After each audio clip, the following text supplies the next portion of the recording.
سرخط مهمترین خبرها: برنامه کوچبندی یا پریسیلین کارش را در تاجیکستان از نو آغاز می‌کند. آژانسی خودکشی یک کارمند حکومت شهر پنجکن را شرح داد و سردی‌ها به کار رانندگان در راه دوشنبه قلمه مشکل ایجاد کرده است.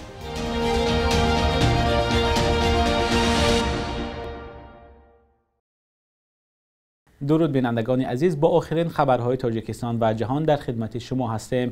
امروز 20 ینور است.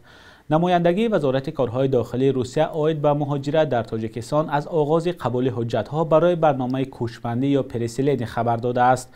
خبرگزاری آزیا پلوس از قبل نمایندگی وزارت کارهای داخلی روسیه نوشته است قبول حجت‌ها به برنامه پریسیلین از روز 20 ینور یعنی از امروز آغاز می شود. به نوشته منبع ثبت نام برای اختیاراً کوچ بستن به روسیه تنها با حضور شخص انجام می شود. درخواست‌های آنلاینی قبول کردن نمی شود، گفتند در نمایندگی. پیشتر در پی جمع‌شوی ده نفر در نزد نمایندگی مهاجرتی روسیه در دوشنبه حجت‌ها به برنامه کوچبندی آنلاینی شده بود. با واسطه برنامه پریسیلین سالانه ده نفر از تاجیکستان و برخی کشورهای دیگر سابق شوروی به روسیه کوچ می‌بندند. این برنامه اساساً انتقال متخصصان به منطقه‌های دوردستی روسیه را پیش بینی می‌کند. به عوض این روسیه دوام چند ماه به آنها شهروندی می‌دهد. از تاجیکستان هم صدها متخصص از جمله پزشکان و آموزگاران به واسطه برنامه کوچبندی به روسیه رفتند. این حالت به خصوص رفتن پزشکان نگرانی‌های را در جامعه به میان آورده است، اما مقامات گفتند کادرهای نو جای رفته ها را پر می‌کنند. آژانسی ضد فساد در رابطه با مرگ اسد مردانوف یک کارمند حکومت شهر پنجکن واکنش کرد. پیشتر نزدیکان مردان 59 ساله گفتند او در پی بازپرسی از سوی ماموران آژانسی ضد فساد در پنجکن روز 11 ینور خودکشی کرده است. دفتر مطبوعات آژانسی روز 19 ینور در اظهارات گفت هنوز ماه نوامبر سال گذشته نسبت اسد بهراموف سردار شعبه نظارت کمک پولی‌های اجتماعی شهر پنجکن با اتهام سوء استفاده از وکالت‌های منصبی پرونده جنایی آغاز شده بود. مسئولان آژانسی ضد فساد تصدیق کردند که اسد بهراموف بازپرسی شده است، ولی او عاید به فعالیت مقامات تعقیب جنایتی یگان مراتب اظهار نگرانی نکرده است. تصدیق درستی این حرف مقامات از منابع مستقل دیگر امکان ندارد. دو روز پیش امید عظیمووا همسر اسد بهراموف به خبرگزاری آزیا پلوس گفته بود شوهرم را تهمت کردند و فشار زیادی روانی آوردند.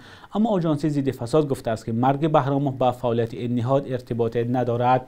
قبلا یک منبع در دادستانی شهر پنجکن به رادیوی آزادی گفته بود مرگ اسد بهراموف را تحقیق دارند و گفته این همصحبتی ما از جیب این کارمند سابق حکومت پنجکن مکتوب پیدا کردند که احتمالاً مرحوم در آن چیزی را آشکار کرده است. این بار اول نیست که کارمندان دولتی و همساکنان عادی بعد بازپرسی در نهادهای قدرتی دست به خودکشی میزنند. بعد 20 روز تعطیل خوانندگان مکتب‌ها در تاجیکستان از امروز به درس میبرایند. تعطیل زمستانه محصلین از 1 تا 10 ینور بود، ولی با آمدن سردی‌های کم سابقه این تعطیل تا 20 ینور تمدید شد. پیشتر در شبکه‌های اجتماعی خبرهای پخش شد که خوانندگان تا آخر ماه ینور استراحت می‌کنند، ولی مسئولان وزارت معارف این خبرها را رد کرده گفتند که از روز 20 ینور درس در تمام مکتب و مؤسسه‌های تا مکتبی آغاز می‌شود. دادستانی کل ازبکستان فعالیت شخصانه را آشکار کرده است که از ساکنان با وعده داخل نمودن به دانشگاه‌های عالی این کشور پول می‌گرفتند. به اطلاع منبع 2 نفر سال 2022 دانشگاه غیر دولتی را تأسیس داده از 18 نفر 152 از 9 میلیون سوم یا 13.5 هزار دلار گرفتند. یکی از آنها تحت پیگرد قانونی است و غایبانه ضدی او با گمان قلابی پرونده شدند. این نفر از 21 دانشجوی دانشگاه تاجیکستان هم با وعده انتقال به دانشگاه عالی ازبکستان جمعاً 15,000 دلار گرفته است. در رابطه با این حالت با بند قلابی، دادن رشوه و نوهای شریکی در جنایت پرونده باز شده است. همپیمان‌های غربی اوکراین روز 19 ینور گفتند به این کشور که در حال نبرد با روسیه است اسلحه وزنی معاصر می‌دهند. روسیه ماه فوریه سال گذشته به خاک اوکراین تجاوز کرد. رئیس شورای اروپا شارل میشل ابراز باوری کامل کرد که به اوکراین تانک‌ها انتقال داده خواهند شد. او پس از سفرش به کیف در توییتر نوشت ما پیام شما را شنیدیم، بیشتر سیستم‌های دفاعی هوایی، توپخانه و لوازمات جنگی بیشتر در کار است. در همین حال نمایندگان 9 کشور از جمله بریتانیا، لهستان و هلند وعده دادند که به اوکراین تانک و توپخانه، نظام دفاعی هوایی و ماشین‌های جنگی پیشنهاد خواهند کرد. مقامات تاجیکستان میگویند که سال گذشته کشور به مبلغ زیاده از 106 میلیون دلار به خارج برق صادر کرده است. طبق اطلاع آژانس آمار، صادرات برق نظر به یک سال پیش 10.6% زیادتر بوده است. برق تاجیکستان اساساً به افغانستان و یک قسم آن به ازبکستان صادر می شود. از جمله تاجیکستان در فصل تابستان به افغانستان روزانه تا 400 مگاوات برق می دهد. در دوره تیر ماه زمستان حجم صادرات برق به افغانستان تا 10% کاهش می یابد. هنوز معلوم نیست که سال گذشته تاجیکستان با کدام نرخ با افغانستان برق فروخته است. پیشتر مسئولان شرکت برق تاجیک گفته بودند هر کیلووات برق را به افغانستان از 3 تا 4.5 سنت فروختند. مقامات تاجیکستان سالهای اخیر از افزایش پیهم صادرات برق به خارج کشور توصیف میکنند، اما در داخل انتقاد زیاد است و برخی ساکنان میگویند که اول باید مردم کشور با برق پر تامین کرده شوند. در فصلهای تیر ماه و زمستان ساکنان تاجیکستان به کمبود برق دچار میشوند. سردی‌های هفته اخیر کاری رانندگان ماشین‌های بارکش در مسیر دوشنبه قلمه را مشکل کرده است. این راه از دوشنبه تا گذرگاه قلمه در مرز با چین رفته میرسد. مقامات میگویند که در بعضی از قسمت‌های این راه در حدود ناحیه مرغاب سردی هوا تا 36-40 درجه رسیده است. خبرگزاری دولتی خاور از قبل حکومت ناحیه مرغاب نوشته است برای کمک به رانندگان و مسافران ستاد فوری تأسیس یافته است. به گفته منبع برای رانندگان ماشین‌های بارکش مسیر بین المللی قلمه خاروق دوشنبه و مسافران نقطه‌های گرم تشکیل و آنها با خوراک گرم و جای خواب تامین شدند. راه دوشنبه قلمه یکی از راه‌های استراتژیکی برای تاجیکستان به حساب می‌رود، چون که داد و گرفت با چین طریق همین مسیر صورت می‌گیرد. شب گذشته مخلصان فوتبال در جهان شاهد رویارویی کریستیانو رونالدو و لیونل مسی، دو ستاره فوتبال شدند. شب گذشته در شهر ریاض عربستان سعودی مسابقه دوستانه میان تیم PSG فرانسه و ستاره‌های فوتبال دسته‌های النصر و الهلال برگزار شد. مسی در هیئت PSG و رونالدو در هیئت النصر در این سبقت شرکت کردند. بازی با حساب 5-4 به فایده فرانسوی‌ها انجام شد. لیونل مسی 1 و کریستیانو رونالدو 2 گل را به هدف رساندند. رونالدو فوتبالباز معروف پرتغالی که تا آخر سال گذشته در دسته‌های معروف اروپا بازی می‌کرد، حالا در هیئت تیم النصر عربستان سعودی به میدان می‌براید. بخش یک روز تاریخ را در تقدیم خرامان بقازاده ببینید که مهمترین تحولات تاریخی در روز 20 ژانویه را فرا می‌گیرد.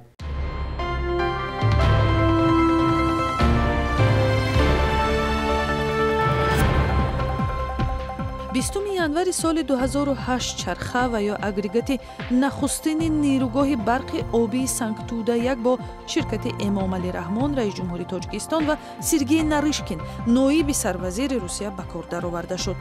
Ин тарҳро натиҷаи ҳамкориҳои стратегии ду кишвар номиданд. нерӯгоҳ бо иқтидори тавлидотӣ 670 мегаватт соат барқ соли 2021 каме беш аз 42% тавонашро ба кор бурда, танҳо бахше аз ниёзҳои сокинони Тоҷикистон ба барқро бароварда мекард.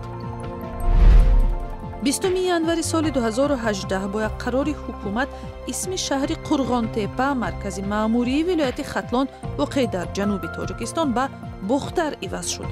Бухтар дар соҳилҳои дарёи Вахш ҷойгир буда 100 000 аҳолӣ дорад ва севумин шаҳри бузурги Тоҷикистон ба ҳисоб меравад. Солҳои истиқлолият исмҳои шӯравии шаҳру навоҳии зиёд, инчунин кӯчаву хиёбонҳои Тоҷикистон иваз шуд. рӯзҳои 19 ва 20 январи соли 2006, 5 сол баъди суқути режими Толибон, аввалин ҳунарнамоии овозхони зан дар Афғонистон баргузор шуд. Манижа Давлатова аз Душанбе ба Афғонистон рафта дар шаҳрҳои Кобулу Мазори Шариф 2 консерт дод. ин ҳунарнамоӣ ки бо риояи тадбирҳои сахти амниятӣ ташкил шуд, дар ҳаёти сиёсию фарҳангии Афғонистони ҷангзада як ҳодисаи таърихӣ гардид.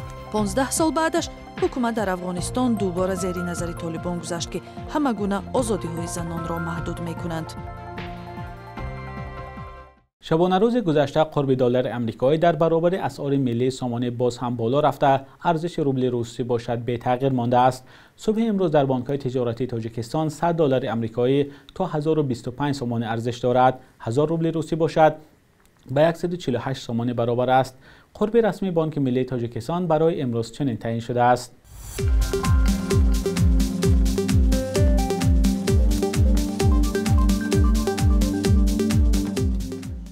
بینندگان عزیز، این آخرین برنامه نوید در هفته روان بود. سامانه رادیوی آزادی با نشان azadi.org و azadi.mobi روزهای استراحت هم در اختیار شماست. برایتان در 2 روز آینده استراحت خوشخواهانه.